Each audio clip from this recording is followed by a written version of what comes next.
Polish President Andrzej Duda flew to the United States for talks. We urgently need to strengthen our security in cooperation with the United States, with whom we are doing so. We hope this will make us more compatible for interaction with the world's strongest military. Polish President Andrzej Duda will meet with former U.S. President and also Republican Party candidate Donald Trump, in addition to official talks with United Nations Secretary General Antonio Guterres.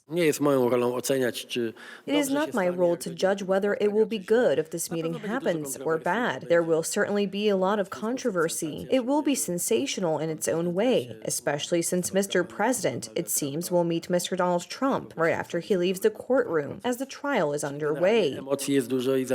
Criticism of the meeting was promptly cut off by the U.S. side. For years, foreign governments in the U.S. have made contacts with major party candidates during election periods, just as U.S. diplomats and leaders often make contact with foreign opposition leaders. The United States is our most important partner. They are the guarantor of our security, regardless of which party is in power there. That's why it's so important that relations with both Democrats and Republicans are as good as possible. Prime Minister Donald Tusk and the head of the Foreign Ministry, Radosław Sikorski, act as if they do not understand this principle.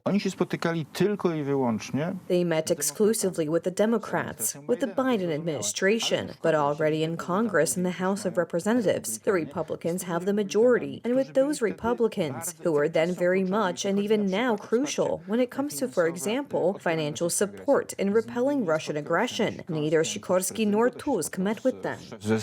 Donald Tusk has repeatedly made his anti-Republican views known. In February of this year, he attacked the American right for allegedly blocking aid to Ukraine. Dear Republican senators of America, Ronald Reagan, who helped millions of us to win back our freedom and independence, must be turning in his grave today. Shame on you. The Polish Prime Minister was silent on the fact that the U.S. aid bill for Ukraine also included provisions to facilitate illegal migration from Mexico to the United States. This was not agreed to by the Republican Party. Leaders of this formation sharply criticized Donald Tusk. Dear Prime Minister, can we start sending you the 300,000 migrants who illegally enter America every month? It would really help us deal with the invasion of our country and go a long way to helping pass the aid bill you want us to approve. Now the issue of aid to Ukraine is back on the American agenda again, thanks to Republican politicians.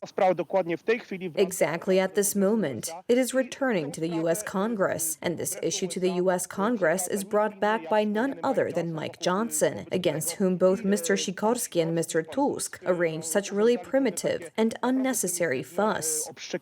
This year, the United States will hold presidential elections. Support for Joe Biden and Donald Trump is evenly matched. A recent poll for the New York Times shows that the Republican candidate enjoys support of 46%, while the incumbent president can count on 45% of the vote. Individual votes could decide the outcome of the election. With 10 million Polish people living in the U.S., it is their decision that could tip the balance. The interest in Polish public opinion, that is, by the Biden and Trump administrations, shows that this is also electoral in nature.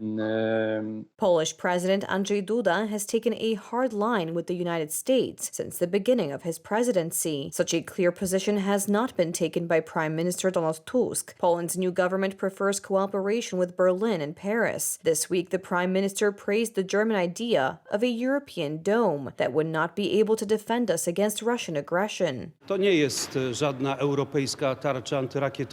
is no European missile shield. If we are already talking about Europeanness, we can say that this is a European financial shield intended for Germany. Polish President Andrzej Duda will fly to Canada after his visit to the United States, where he will meet with Prime Minister Justin Trudeau, among others. Paweł Błoch, TV Republika.